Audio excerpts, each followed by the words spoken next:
Olá, estamos começando mais um programa coletivo pela TV Guarujá, em época de pandemia, transmitindo primeiro online pelas redes sociais do programa, o coletivo, e na sequência aí você assiste conosco também pela TV Guarujá, canal 11 da NET, canal 9 da ADN TV, Itapema TV a cabo.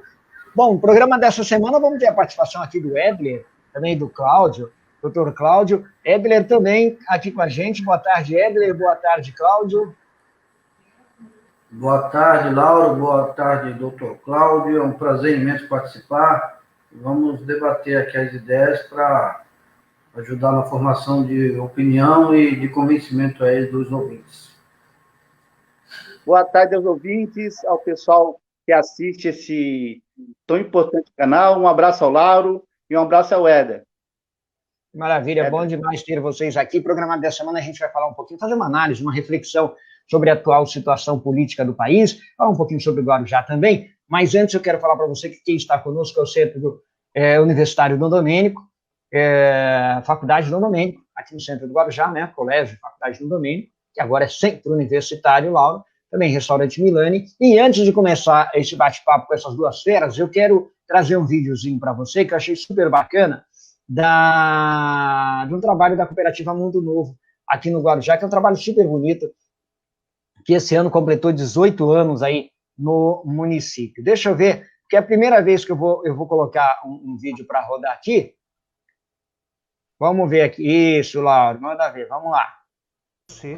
Evitaram que mais de 15 toneladas de vidros fossem enviadas ao meio ambiente. A reciclagem do vidro tem benefícios ambientais, sociais e econômicos.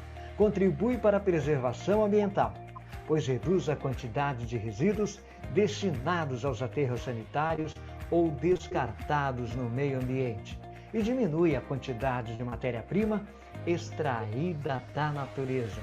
Além disso, a utilização de cacos na fabricação do vidro reduz o tempo de fusão, o que leva a uma redução significativa no consumo de água e energia. E mais, a reciclagem do vidro contribui ainda para a geração de emprego e renda. É por isso que nós, da Cooperativa Mundo Novo, agradecemos e parabenizamos você pela nobre atitude de separar os materiais recicláveis. Cooperativa Mundo Novo, reciclando vidas. Maravilha, maravilha. Maravilha. Olha, a gente fala porque é super importante que nós possamos contribuir com a questão ambiental, separar o seu material reciclável, fazer um contato com a Cooperativa Mundo Novo. A gente colocou aqui o telefone do pessoal no rodapé da TV e solicitar essa coleta, agendar essa coleta, tá bom? A gente precisa aí contribuir com o meio ambiente, é claro, com o ecossistema, e a Cooperativa Mundo Novo está fazendo isso há 18 anos, e a sociedade, nós precisamos reconhecer e parabenizar esse trabalho tão bonito que o pessoal faz. Edler, vou começar com você. Vamos fazer uma análise aí, uma reflexão, como é que você está acompanhando a atual situação do país. O Cláudio é advogado, Edler está fazendo direito já também, né, Edler? Terminou? Eu estou cursando direito no 4º ano, 7º semestre na UNAEP, com muito prazer, aprendendo bastante, e a gente espera contribuir para a nossa sociedade cada vez mais. Sempre, sempre. Então, nós temos aí praticamente 2 advogados, né, Cláudio, participando desse programa conosco. Edler, vamos lá. Como é que você está acompanhando aí essa situação do país e todos os últimos acontecimentos? A principal situação do nosso cenário nacional é a pandemia, que já estamos juntos com todos os países do mundo sofrendo há um ano, exatamente um ano que a população mundial sofre com a pandemia, e no Brasil o sofrimento parece ser um pouquinho maior, né? Devido não ao vírus ou à pandemia em si, mas às decisões político-administrativas do país, a principiar, né, principalmente pela Presidência da República e Ministério da Saúde, que, infelizmente, devido a muitos equívocos, tem prejudicado a população brasileira, embora governadores e prefeitos tenham tentado contornar as dificuldades trazidas pela má gestão federal. A gente tem sofrido isso. Esse é o principal ponto da situação nacional. Pandemia e problemática política, que a problemática política no Brasil ela não surgiu com a pandemia, ela vem de alguns anos, quando nós vivemos algumas rupturas, algumas involuções sociais, infelizmente, e surgiram alguns atores no cenário que trouxeram, né, desculpe, que trouxeram muitas divisões de opiniões, divisões de comportamento, fizeram algumas pessoas assumirem posturas agressivas e por aí vai. A gente não precisa detalhar muito, mas a nossa situação social hoje ela é preocupante, porque cada dia a gente sofre algumas situações até vexaminosas, e é o aspecto que todo brasileiro está sofrendo hoje, mesmo aqueles que acham que está tudo bem. Não está tudo bem por vários fatores. Cláudio, a sua reflexão aí sobre a nossa atual situação. Evidente que eu vou acrescentar aí no que o nosso companheiro falou aí. Eu posso chamar de companheiro, não posso? Então eu vou chamar ele de companheiro aí. Eu discordo em parte, porque é o seguinte, nós temos a pandemia, mas eu não vejo que o Brasil tem algum problema político, não. Nós temos um problema de gestão. Falta gestão administrativa, falta gestão sanitária. A gente está com uma crise econômica que as pessoas não percebem, que é uma das maiores que nós tivemos nos últimos anos. Nós temos uma questão de preço de produtos, principalmente da cesta básica, que está muito alto. Nós temos uma inflação alta já. Nós temos a questão muito grave, mas muito grave, da precarização do trabalho e da renda. Então, na verdade, o Brasil faltou gestão. O atual comandante da Alvorada não conseguiu colocar em prática nenhum projeto em área nenhuma. E com a pandemia ficou ainda mais complicado você fazer qualquer tipo de acerto econômico, de acerto sanitário, quando você nega o problema. E desde o início, o governo federal negou e continua negando a existência da pandemia nos moldes que precariza justamente a questão do trabalho e emprego. Quiçá lembrar que nós já tivemos uma precarização causada pela reforma trabalhista e pela reforma da Previdência. Então, o Brasil realmente está no momento pior do mundo, porque além de você ter a pandemia, que é o vírus que está pegando o mundo inteiro, nós temos um presidente negacionista e um governo federal pífio e inoperante quanto à crise. Se não fosse os governadores, os prefeitos de algumas cidades, nós estaríamos num problema muito maior ainda. Entendeu? Isso precisa ser claro, precisa deixar claro. O Brasil está no que está, nível administrativo, nível de pandemia, nível de emprego, por causa da gestão horrorizada do atual presidente.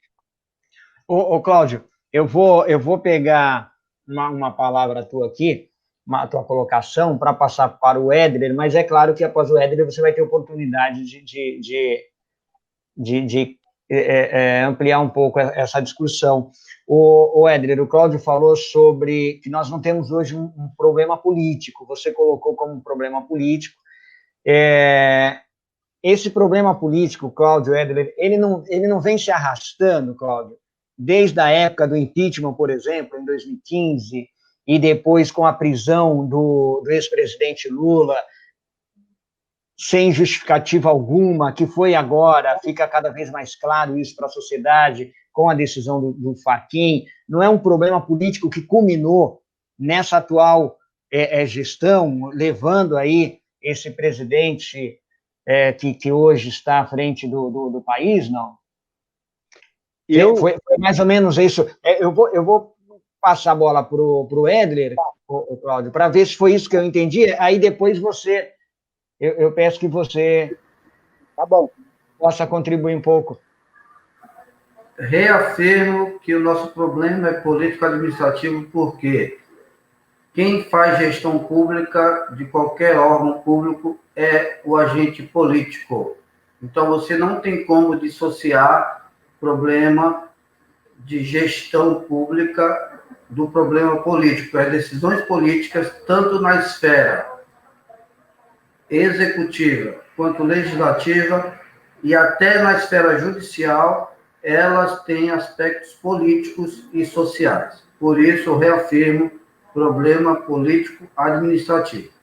E, de fato, vários acontecimentos políticos que foram motivados por problemas sociais e econômicos que surgiram depois de algumas crises mundiais. Uma primeira crise que o Brasil conseguiu se segurar bem, mas na época ainda do governo Lula, mas com a Dilma, o primeiro governo dela, conseguiu ir bem, mas o primeiro ano dela já foi ruim, e ela não conseguiu superar a crise econômica, e essa crise ela trouxe alguns reajustes que o brasileiro não estava acostumado depois de muitos anos de estabilidade, principalmente depois do Plano Real, julho de 94 em diante, ainda no governo FHC, e os anos de prosperidade do governo Lula, dos dois governos do Lula, que o Lula, como principal político habilidoso e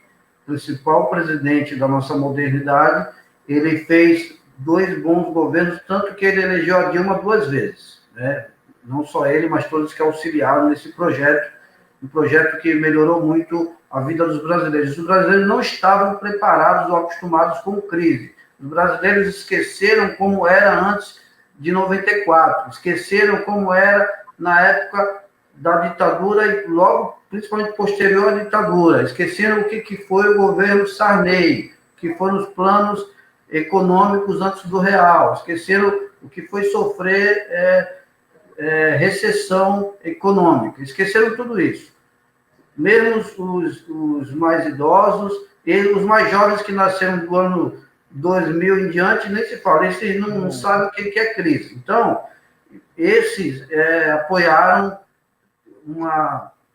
um movimento, ou vários movimentos políticos, inclusive alguns deles chegaram a ser eleitos deputados, e sem nunca ter passado necessidade, passado crise, passado fome, como alguns brasileiros que têm uma idade de 40 anos ou mais já passaram no país de 94 para cá, principalmente nos governos do nosso presidente Lula. A gente viveu bem, e aí quando veio a crise, a Dilma, ela embora tenha habilidades que possam ser ressaltadas, ela demonstrou falta de habilidade em muitas áreas, principalmente na condução política da nação junto ao sistema bicameral que nós temos, Senado e Câmara Federal, infelizmente, tanto que ela foi engolida quando fizeram impeachment. Se fosse, talvez, um outro presidente, teria feito uma articulação melhor. E o país, ele sofreu, vamos lembrar um episódio, lembra dos 20 centavos? Por causa de aumento de tarifa de 20 centavos. Explodiu um monte de movimentos, que tem uns nomes estranhos aí, que estão aí até hoje, mas devido a isso, não estavam preparados para sofrer uma crise econômica e não tem formação política, não sabe o que não tem uma visão apurada sobre políticas nem ideologias, tanto que cometem vários equívocos. E ficou à mercê, Éder, de uma manipulação. Esses movimentos, quando você fala em 20 centavos, é um movimento que brigou por causa de combustível, por causa de 20 centavos, ficou aí à mercê de uma manipulação, principalmente do sistema, né, do poder econômico, de determinados setores do poder econômico, e deu o que deu, e hoje esses mesmos grupos não reclamam de um combustível a quase R$6. Cláudio, por favor, Cláudio. Deixa eu fazer aqui um direcionamento. O companheiro entrou aí falando de nos últimos quase 20 anos, E a gente não consegue chegar... peraí. A gente não consegue fazer um paralelo de tanto tempo com o tempo que a gente tem de discussão.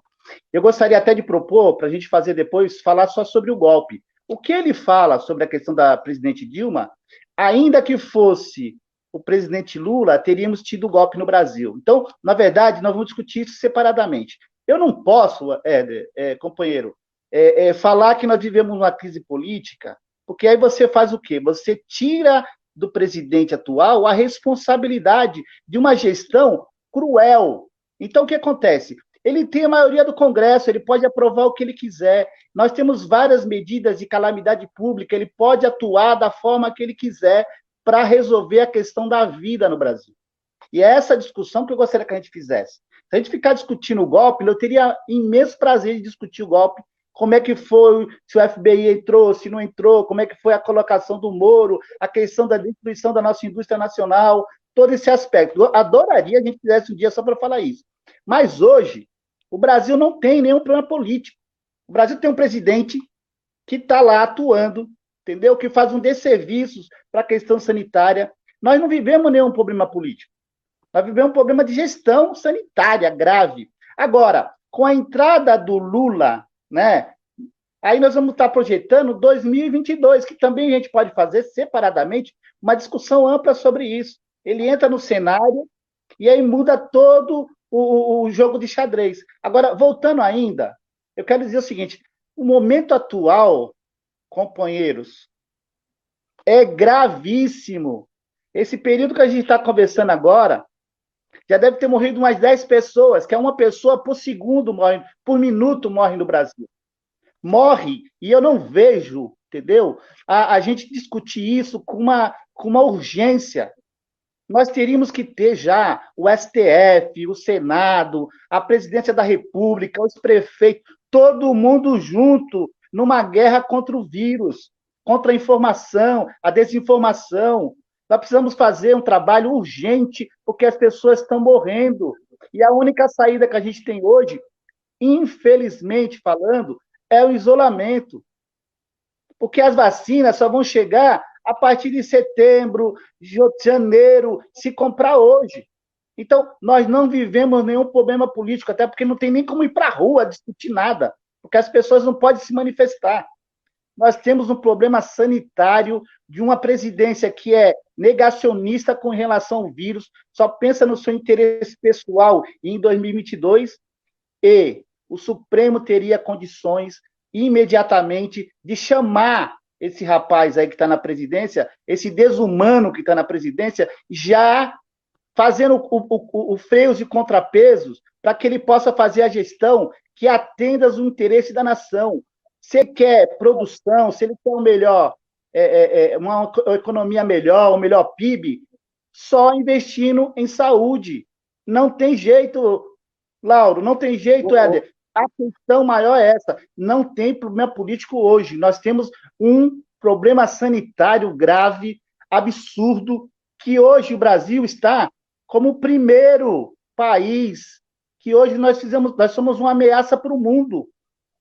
Essa é a minha colocação. Evidentemente que nós temos essas questões todas que você falou, André, que eu adoraria discutir, porque é um assunto importante. Mas hoje nós temos que discutir pandemia, nós temos que discutir emprego e renda, nós temos que discutir vacina. Eu penso isso.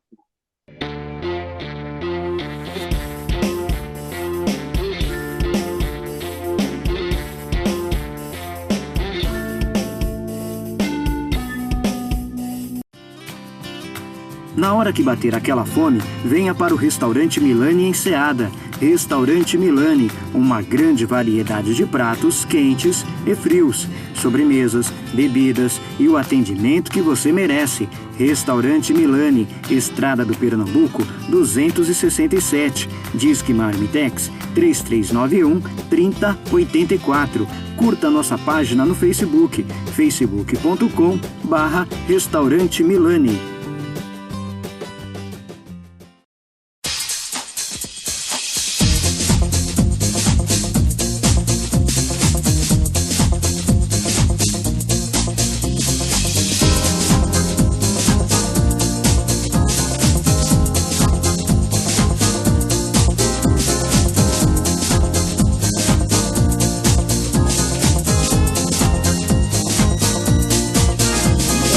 Colégio e Faculdade Dom Domênico, porque educar é uma questão de dom.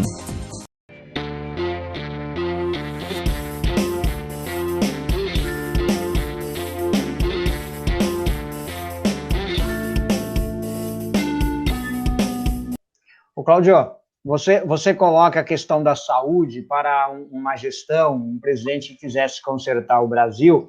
Eu tenho minhas dúvidas e daqui a pouco eu vou explicar por quê. A tendência, pelo que a gente observa, e muitas vezes nós pensamos que é uma confusão mental, que ele tem algum problema, mas o que parece é que ele está buscando criar um caos cada vez maior para poder implantar a força.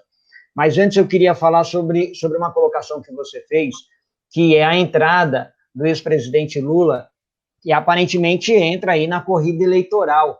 Como é que você está vendo isso, Éder?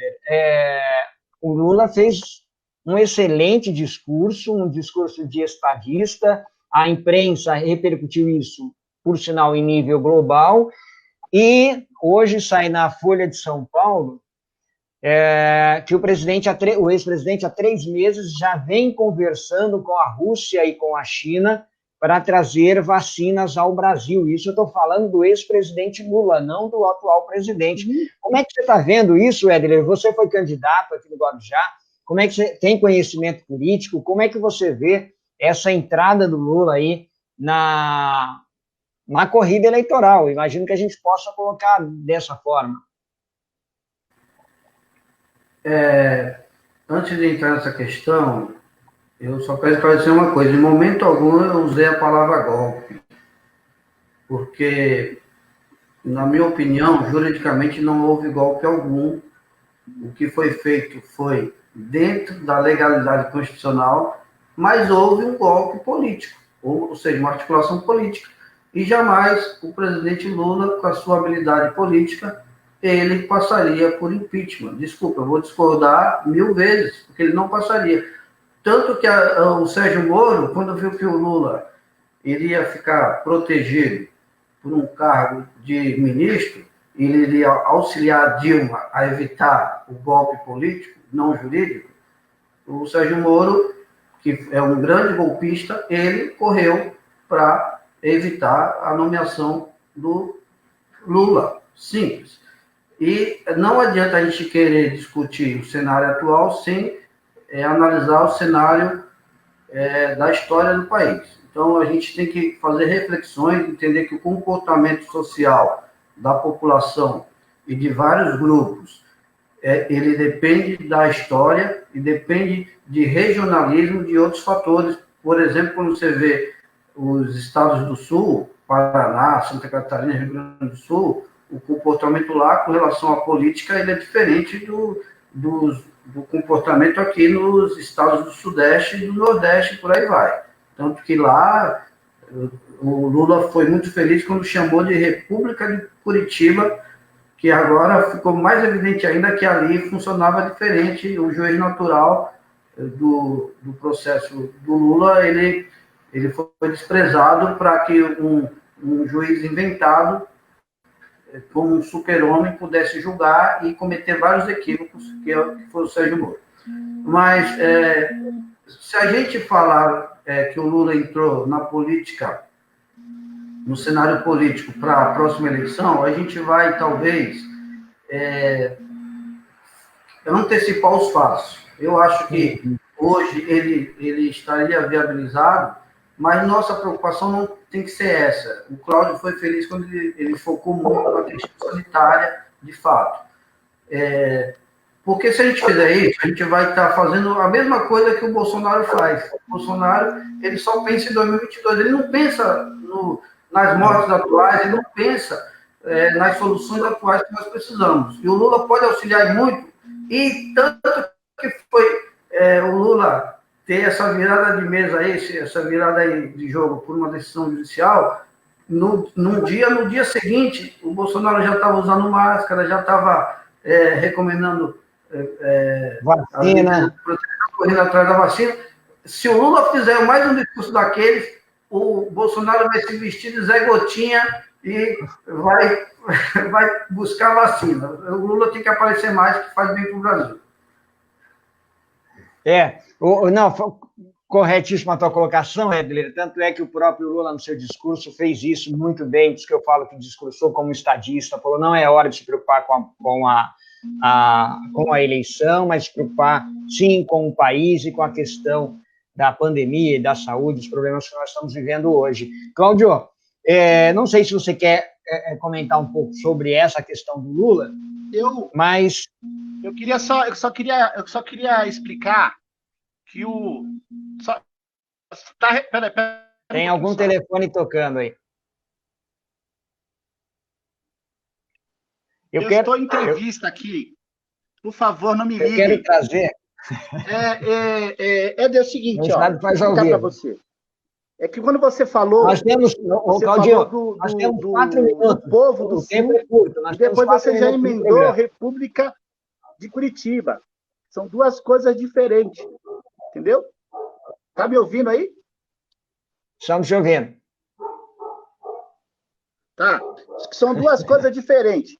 A primeira diz respeito, você está dizendo que o pessoal do Sul tem uma visão política de Brasil diferente.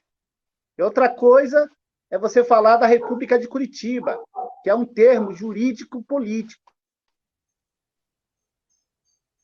Ô, Cláudio, eu queria... Nós temos ainda, Oi. O tempo é curto, nós devemos ter aqui 4 minutos de programa. Eu vi hoje que o atual presidente, ele fez algumas colocações, como em breve nós podemos ter invasão de supermercados, nós podemos ter ônibus pegando fogo, diz ainda que a caneta dele tem bastante tinta, que ele pode assinar uma ditadura de uma hora para outra. Vocês enxergam isso, só para a gente fechar esse nosso bate-papo, com mera fumaça mais uma vez? Ou será que o Bolsonaro pensa realmente em levar o país a um caos até chegar ao ponto que ele tenha um argumento para poder decretar um estado de sítio, mesmo nós estarmos vivendo num tempo que isso seja difícil de ser admitido, tanto pela população quanto por outros países? Ele vai querer... Deixa o Cláudio... Eu não estou ouvindo direito o áudio. Você acredita? Você me ouve agora, não? O Bolsonaro, ele tem feito algumas... Edler, por favor, faz a tua colocação até o Cláudio poder se organizar. O governo brasileiro dos últimos 2 anos é em cima do caos, né? Em cima da desorganização. Então, a aposta é continuar assim, porque quanto mais divisão tiver, mais fácil para ele se manter. A análise que eu faço é essa, porque a gente não teve um dia de sossego nesses últimos 2 anos, sempre uma surpresa, sempre uma polêmica, às vezes coisas inúteis até, que tomam nosso tempo, e a gente não vê uma gestão profícua para os brasileiros. E seria isso, porque a gente não vê medidas efetivas gerais, né? Algumas medidas são pontuais, que alguns até podem elogiar. Quem gosta de armas, por exemplo, elogia porque pode comprar uma arma. Mas, nos aspectos gerais, não. Ô Cláudio, você está me ouvindo agora, Cláudio? Você me ouve? Tô. Sim. Você acredita que o Bolsonaro pode trazer uma surpresa, decretar um estado de sítio, querer implantar uma ditadura, e por isso ele está trabalhando tanto em cima do caos? Eu acredito sim. Ele tem problema cognitivo, esse rapaz. Não é possível que ele seja normal. Inclusive, as pessoas que trabalham perto dele, as pessoas que têm um mínimo de bom senso, acabam se afastando. Entendeu? Ele tem uma situação de loucura, assim. Eu acho qualquer coisa desse homem provável, possível. Entendeu? É claro que nós temos hoje, e nós temos que se segurar aí na questão das nossas instituições, né? E eu creio que o Brasil tem instituições ancoradas para defender o Estado de Direito. Mas a gente corre risco, sim, claramente. Perfeito, perfeito. Gente, olha, o tempo é curto, o programa está indo para a TV Guarujá, para ser veiculado, o pessoal possa assistir. Deixa eu colocar aqui os dias direitinho. Cadê, Laura? Ó, no rodapé, está aqui no domingo às 19h30, terça-feira às 11 horas da manhã. E a gente volta no próximo programa. Vou agradecer ao Edler e ao Cláudio e ter esse compromisso com vocês. A gente está apostando aí numa possibilidade de repente fazer um programa com um tempo maior, mesmo que seja apenas para as redes sociais, um resumo da semana. E aí, desde já, vocês já estão convidados, lembrando que, é claro, as portas do programa da TV Guarujá estão sempre abertas. Tá certo, meus amigos? Cláudio, Edler, obrigado mais uma vez pela participação. Eu queria agradecer aí ao convite e dizer o seguinte: você que está assistindo aí a essa discussão, que, ainda que tenha sido um pouco rasa, nós temos muita coisa para discutir, mas faça a sua parte. Se tiver vacina na sua idade, vá tomar. Se sair de casa, use máscara. E se puder ficar em casa ou isolado, faça isso. Faça a sua parte como cidadão. E não ouça o presidente. Cidadão já vai ajudar demais. E não ouça o presidente. E não ouça o presidente. Não um ouça abraço o aos meus governo. amigos, Ed, um prazer estar lá com você. Sei do trabalho que você está fazendo lá frente à questão lá da Previdência. E, Lauro, você é o Lauro que eu conheço há mais de 30 anos. Parabéns. Você é muito gentil. Cláudio, beijo no coração, Edler. Um grande abraço e até o próximo programa. Valeu, Cláudio. Valeu, Lauro. Um abraço. A gente volta na próxima semana. Até lá.